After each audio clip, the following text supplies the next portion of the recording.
Ladies and gentlemen, welcome to Slamhub Wrestling. Myself Suprit, and this is episode number 2 of the Slamhub Wrestling podcast with my partner in crime, Darren McClearly, aka D Money. What's up, D? Nothing much, man. Quarantining and yeah, getting ready to talk some wrestling, baby. So, how is quarantine going for you? Uh, it's, it's actually going great, believe it or not. I'm able to get a lot of things done now that outside is closed, and I'm loving it. Saving a lot of money, so yeah. What about work? Work is good. Work is good. I have this annoying guy on my job. His name is Jeff. And Shout he out to likes Jeff. so Shout out to fuck Jeff. you. Forget Jeff. Uh, I want to RKO. I want to RKO him so bad out of nowhere. But besides that, Yeah. everything's okay. How about yourself? Um, Nothing much actually. It's going smooth and all right.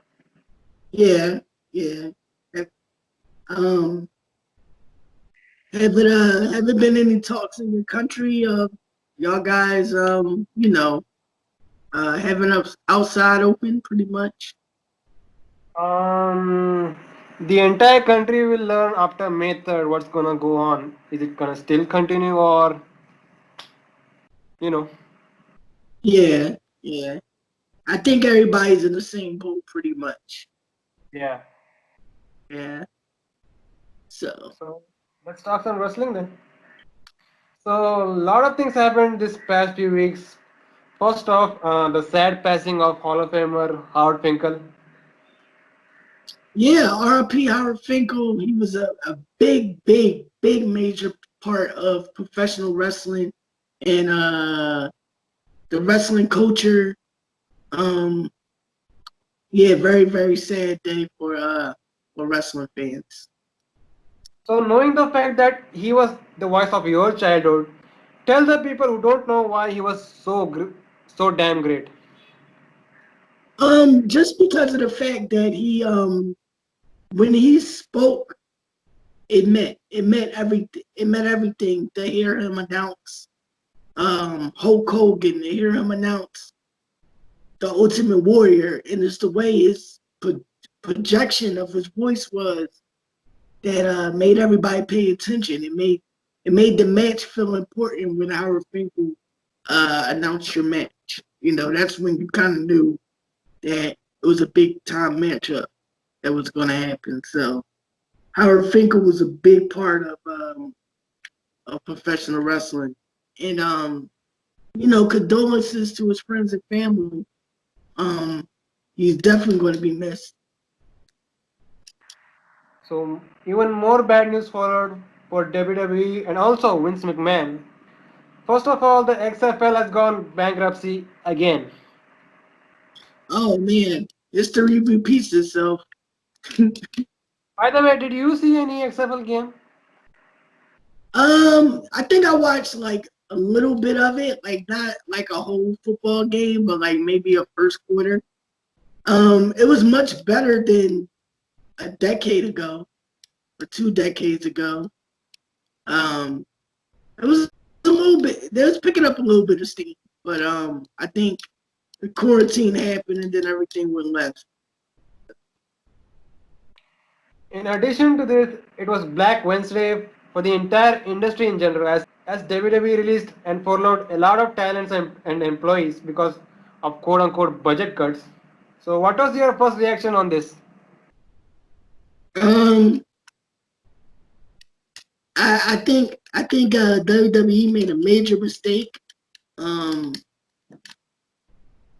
I mean, I can't say they made a mistake. Like I don't know what's going on with their financial situation and behind the scenes. So I mean, maybe they did the right decision from a business perspective, but um, I think they let a lot of good people go and a lot of people um they might feel like it's not a big deal to let go. I think they made a big mistake by letting some of those guys go because um, a guy like Rusev could be a major star in AEW. A guy like Kurt Angle could be a major star in AEW. So Same goes for me because I also think that the talent cuts was unnecessary, and this was, and WWE had this coming because they were hoarding people and not using them and not even releasing them because that their fear was they may go somewhere else and be something big outside, and still they still got some useless guys and girls on their payroll. yeah, that they could have let go. I mean, they could have let go of Curtis Axel. They could have let go of Bo Dallas. That wouldn't hurt. How Um, about Cain Velasquez? who? Cain Velasquez. I You might not like him, but I think that's somebody they should keep for for um for name value sake. Um, Even a Tyson Fury, they definitely should keep. Um, I don't think there was those bad pickups. I just think when they get some of these guys that never wrestled before, they need to give them a lot of squash matches, you know, and not big time matches right away, you know. If you don't mind, can I go through this list? Yeah, go ahead. So there were about 20 or 30 employees plus talent release. So the list goes like Kurt Angle, who was one of the producers. We had Drake Maverick, Gallows and Anderson, who signed a 5 million, I'm sorry, a 5-year deal or something. EC3, Leo Rush, Kurt Hawkins, Eric Young, Heath Slater, Aiden English, Sarah Logan, Mike Chioda, the referee, was working for WWE for about 30 years. Oh man. We got Eric Rowan, Primo and Epico, remember them? Oh yeah, yeah. They're still around. That's funny. They were not being used for the last 3 or 4 years or something. Yeah. Even if I was fantasy booking, I wouldn't know what to do with them. So I mean, I guess it's good that they're going somewhere else. We also had Mike and Maria Canellis, Zack Ryder, No Way Jose, Rusev, Diana Peraza from NXT, Cassius Ono from NXT UK. Yeah, that's going to be a big loss for them.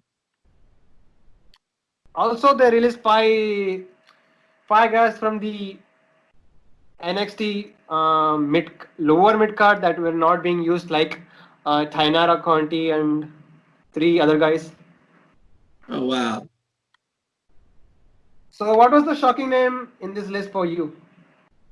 The shocking name for me was definitely Kurt Angle because How come? they have to be careful with letting Kurt Angle go because all right. So in my opinion, I don't think Kurt Angle is happy with how his career ended. So I think that he might, if he went to AEW, he might have at least one or two matches in him to have. Let me stop And you there, sir. Let me stop you there, sir. uh, Remember when I said Kurt Angle was one of the producers? yes, So I think those producers, like the 8 or 10 producers they released, they are just furloughed. Means there's a lot of chance that they're gonna definitely bring them back. I mean, yeah, I think they are. I think this is like a temporary thing, Yeah. but um, it doesn't mean that AEW can't make an offer as well. That's the thing. So, um, if the offer is good enough, then we might we might see some of these guys make a jump, you know, over to AEW or not even AEW, maybe a TNA or ROH or New Japan, whatever the case may be. So So, who do you think is gonna be a big get for these companies you mentioned? um a big hit, I think Rusev is. I think I definitely think Rusev is gonna be a big get. Um I also think a guy like Zack Ryder as well is a big get too. Um and believe it or not, I think Mike and Maria is um is gonna be a big get as well. What do you think? Yeah, this talent cuts in one side it was bad, but in the other side it was good for these talents who got released were not being used. Yeah. So now someone like Diana Porrazzo or Sarah Logan maybe jump to AEW and improve the women's division over there. Oh, they're gonna need a lot more than Deanna to save it, but yeah, that's a good start. Wait, Eric Rowan was released as well, right? Yeah, the Spider guy. Do you think he joins the Dark Order if he goes to AEW? That's a huge possibility. Yeah, I think he should. I think that'll be a interesting story. Another thing I wanted to discuss with you is what's your thought on WWE deemed essential business? Um, I think it's bullshit, but I think um I think his ties with the president um it's helping us a lot, helping it be a essential business. But I don't have no problem with it. I mean, it's wrestling. We all love wrestling, so we should have a big problem with it. Let's just take it as a big steal for now. So let's talk about Raw, SmackDown, NXT, and Dynamite this week. Yeah, man, let's talk about it. What did you think about this week's shows? Um, Raw was okay to me. Um, NXT was fine. SmackDown was a drag. And AEW was, I don't know, AEW fell off for me this week. I wasn't a big fan of AEW this um, Raw and SmackDown for me continue to suck. I think the empty arena setting has affected the quality of Dynamite. week. Speaking of Dynamite, they got the TNT Championship tournament. So who do you think is winning the tournament? I think they're gonna put the belt on Cody Rhodes. I think they're gonna have to put it on Cody just because Uh, he's their top baby face, and for that title to matter, it needs to be on Cody. but don't you And think? But don't you think it's gonna be a little predictable that he still got a feud with Lance Archer, and does he really need the belt? not for that feud, but I think he do needs the belt just for just for the belt can mean something, and it's not like he can challenge for the AEW title again, the championship, the heavyweight championship. So Yeah. I think they should give it to him, and then they can. I think a star could be made with beating Kobe. I mean Kobe, with beating Cody, more than Cody being the chaser for the title later on down the line. Like I think Cody should win the tournament and then drop it to maybe a Darby Allin or Sammy Guevara or MJF or Lance Archer or a bunch of guys you can drop it to that will make that moment mean a lot more. So yeah, I think Cody should win. I know that's not the popular answer, I think he should win. I think Darby Allin should win this whole thing. You think so? I wouldn't mind that. Yeah, because if Cody wins this tournament, it's gonna be way lot predictable. How about go the other route and put the belt on Darby instead? He's a great babyface. Yeah, yeah. I'm not knocking. I'm not knocking that idea. I just think the the elite as a whole has done enough. Losing to satisfy the AEW audience that they can go ahead and win a title or get a big win now. You know, I think So they did those, their part. yeah, go on. Yeah, I think the elite as a whole has done their part with losing matches to benefit the other talent and stuff like that. Now I think they need to start like winning and winning big matches. That's my whole thing about it. You know.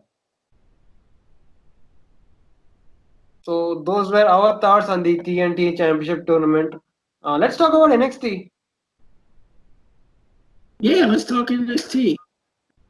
So NXT has kind of been interesting for the past few weeks, especially with the interim cruiserweight championship tournament, and also the thing that they are making Drake Maverick's release now. They are turned this thing into a storyline. Yeah, that's pretty it's pretty wild. So Um thoughts on this?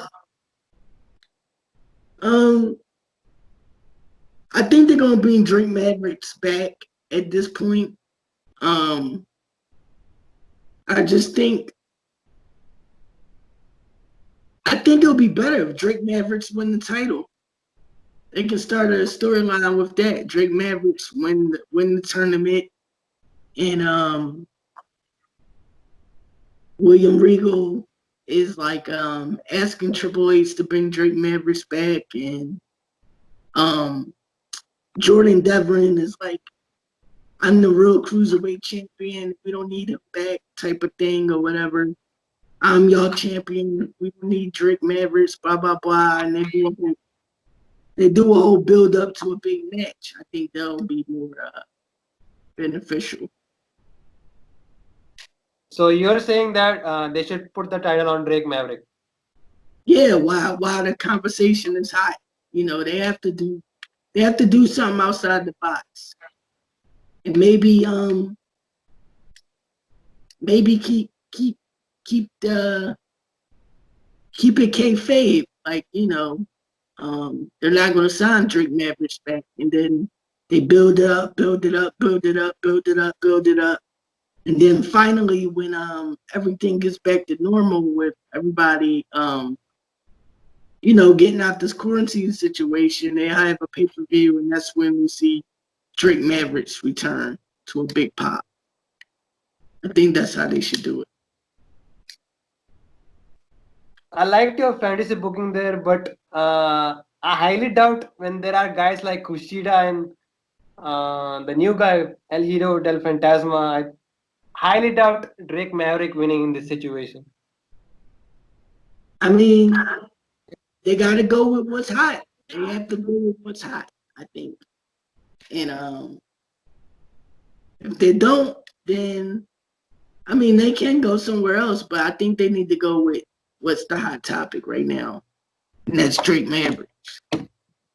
They dropped the ball so long on so many things. They need to go with what's hot if they're smart. We also had the debut of Killer Cross, who is now Karrion Cross. Yeah, yeah, that's an interesting name. Um, I think it should have debuted on the main roster. In my opinion. I think he should have been like a bodyguard from Miz and Morrison or something like that. But but yeah, I'm looking forward to see what he do on NXT. I think they did a great job in bringing him in NXT instead of in shoving him into the main roster. Yeah, And by the way, Killer Cross was not a AJ Styles. Put him in the Royal Rumble or something. yeah, they could have did that as well. They could have put him in the Royal Rumble or put him on the day after Mania. There's a lot of things they could have did. But like I said, he's not a big name like AJ Styles. No, but he is a WWE type of guy as far as the body structure and the build and all that. Like you said, there are reports that he's gonna be fast tracked to the main roster in the coming few months. Yeah, yeah. No, I'm looking forward for the Tommaso Ciampa, Cameron Cross feud too. I think that's going to be good. It's Karrion Cross, not Cameron Cross. Oh, gosh. Tomato, tomato. Okay. Speaking of Tommaso Ciampa, before this whole thing, he had this new kindred feud with Johnny Gargano. Then we see the switch between Gargano turning heel and Ciampa turning babyface. And now Candice LeRae has joined her husband and she has joined the dark side. So, what's your thoughts on this new Johnny Gargano and Candice LeRae storyline? Oh, I like it. I was a big fan of the match. I loved the how they used I just loved how they used her, and I think she's gonna make a great heel, in my opinion. And I was thinking, not to get off topic, but Charlotte Flair needs to form a four horsemen of NXT, a new four horsemen, away from Bayley and Sasha and Becky, and create So, horsemen who do you within. think are gonna be the three women who join the four horsewomen?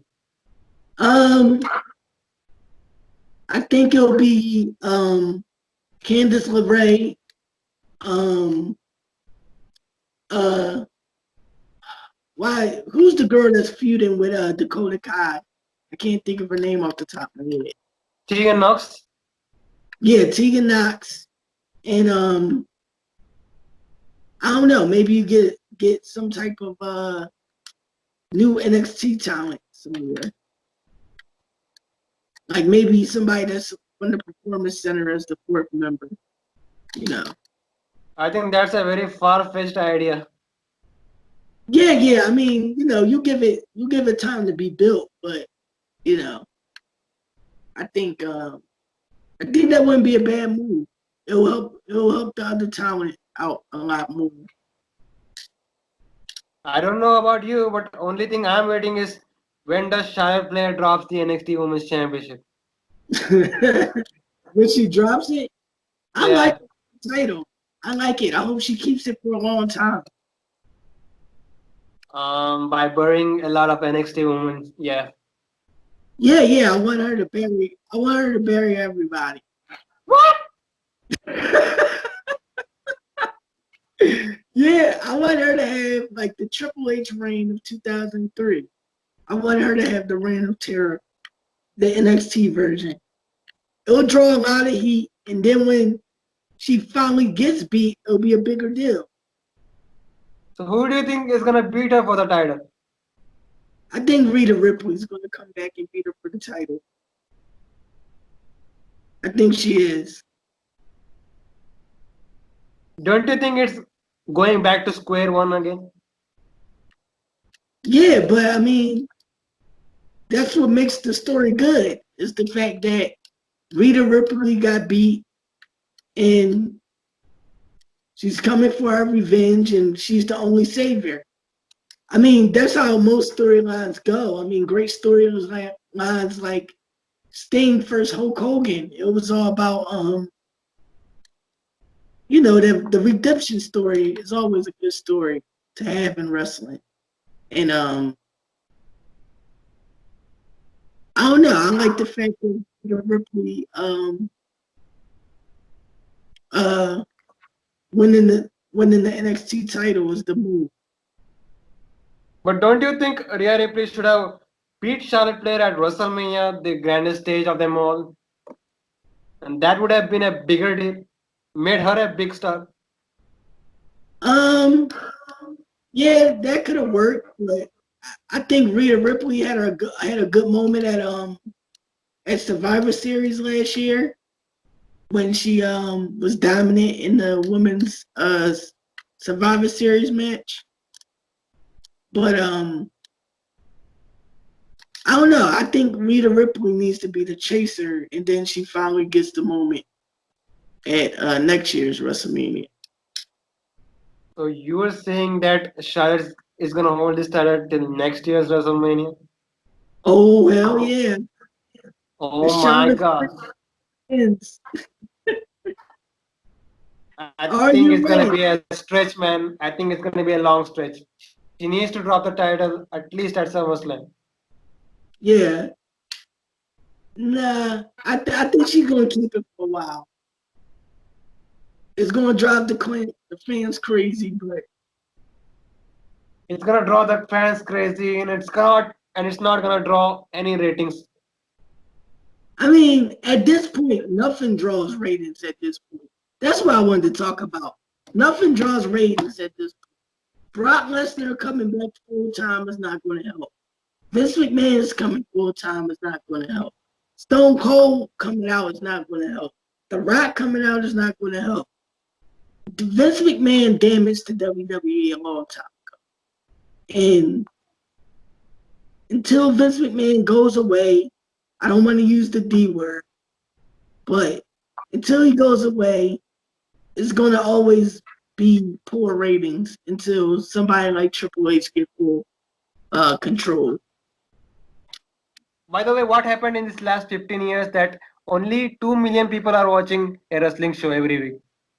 Well, I think it all went bad when uh WrestleMania 17 Stone Cold versus The Rock. Um Stone Cold did the heel turn and joined Vince McMahon. Nobody wanted to see that. That turned viewers away. And then when the invasion happened with Vince McMahon finally buying WCW, it didn't hire none of the big names right away. It kind of turned viewers off, and they stopped coming back forever. Um, I think it was a moment during the CM Punk pipe bomb where people was coming back. I gotta look at the ratings for that. Like I gotta Google that, but yeah, I think Vince McMahon botching the WCW invasion was a big part of why things are as now. Because that WCW um, buyout was a big deal. People wanted to see Goldberg versus Stone Cold. People wanted to see Sting versus The Undertaker. People wanted to see Ric Flair versus I don't know the Triple H, The Rock versus DDP. You know, and they didn't get that. They got the dollar store version of they got a bunch of Saturday night main event wrestlers basically during that time period. It was really, really bad. So what can they do to bring back that old glory? Um, I don't know at this point. Uh, I think consistent storylines, shocking TV. Um, they need almost Vince Russo style TV. I hate to say it like that, but they need something shocking in order to get the masses back. You know, But bro, Vince McMahon is not that creative anymore, bro. I know. They need Vince Russo back, man. Vince Russo can fix everything. You know what I respect about Vince Russo is Why? when TNA first started, Yeah, he Buried Okada. Yeah, I know. yeah he in the beginning, in the very beginning of TNA, Yeah, during the TNA Asylum days, Yeah. He made good TV. He made every promo shoot. He made every promo shoot style thing. So that was like creative. That was like shocking TV right there because it was like you didn't know what anybody was going to say at any given time. So it kept you watching, you know. So Yeah. and things like the X Division too help. But a lot of people tuned in for the shoot promo. You know, they don't mention that a lot, but a lot of people tuned in for that. You know, and the storylines of the SEX storylines and Vince Russo and Roddy Piper moment. You know, those were big moments in TNA that I think is underrated due to people not liking Vince Russo. That's the truth, in my opinion. Was there any boxing matches in TNA? Was there any boxing matches? Yeah, Brawl for All. Oh, you got jokes. Uh, no. Unfortunately, no boxing matches. I would love to see the Brawl for All in 2020. The Brawl for Who would be in your Brawl for All in 2020? um, in WWE or you want from any other promotion? Any promotion. First of all, how about someone like Samoa Joe? Yeah. Uh, Ken Shamrock can still go. Oh yeah. Speaking about Ken Shamrock, let's put Minoru Suzuki, the bad man from New Japan. Oh yeah. Let's do that. These are the three names that I can think of the top of my head. What do you got? Um, I would go. I would go Brock Lesnar. Um, Samoa Joe. Um, Bobby Lashley, and With Lana? with Lana, of course. Yes, and Ricochet. Just want to see Ricochet do. Why Ricochet? I just think that would be hilarious. I don't know What why. is the? You think he's gonna do a 6:30 knockout? Yeah. He's like gonna get punched, right? He's gonna get punched and lean against the rope and do like a 360 uppercut. Jesus Christ. So let's start wrapping things up and talk about this year's Money in the Bank that's taking place at Titan Towers at the WWE headquarters. Yeah. I like the idea. I like the idea a lot. I think WWE is kind of getting it. They're getting it. Like the stuff they did at WrestleMania with boneyard match It was in the classic. fight. It was classic. Oh yeah, that was Undertaker classic right there. Um, um, the Firefly Funhouse. This is where wrestling needs to go right now in this situation that we're in. Is more stuff like that. I think this is the stuff that's going to keep people interested as well. I forgot to mention, but this type of stuff is what's going to keep people interested. This stuff here, and I really like the idea. I wish Jeff Hardy was in this where he can do a swanton of the WWE headquarters. So, what do you think? They're gonna do both women's and men's matches at the same time, or Like I think one of those matches need to be in the ring. I think maybe? I think like the women's match, Money in the Bank match need to be in the ring, and the men's needs to be at the headquarters, in my opinion. Yeah, that could be something they can do to stand out from each other. Yeah. Because doing both might be too much, but if they separate it, um, I think it'll be much better and give everybody their own type of unique matchup. So So, yeah, go on. Um. So yeah, what do you think? All right. So after Money in the Bank, what you think they should do next to draw attention? Like, should they have another Boneyard match? Should they go somewhere else for the next pay per view? I don't think we need a lot of cinematic style matches. Do it when it is do it when it is necessary. We don't want a overkill or overrun of stuff like this. Yeah, I think I think they need to have a barbed wire match for Extreme Rules. A barbed wire match. Not happening, bro. I would enjoy that, but yeah, but I don't know. You're right. You're right. I don't think they need to do it all the time, but every once in a while is pretty good to do. Um, I want you to listen to my podcast tomorrow because the stuff I got um is kind of touching ground on where I think WWE should go from here. Let's wrap things up then. Yeah, yeah. So, D, where can these guys find you? They can find me on Instagram at Mullet Be the Gang, Twitter at D.Money, and Facebook at Daryl McClary. You can find Slamhub Wrestling on Twitter at SlamHubW, Instagram at SlamHub Wrestling. Our podcast and reviews are mainly audio based.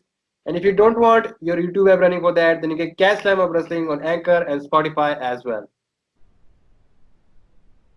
Yeah, man. And also my anchor, to plug in my anchor, is anchor.fm/ D Money Show. Um so check it out. I would love to have you on there as well. We'll talk about it off air, but yeah, man. So see you guys in the next episode. Until then, have a good one, guys. Good.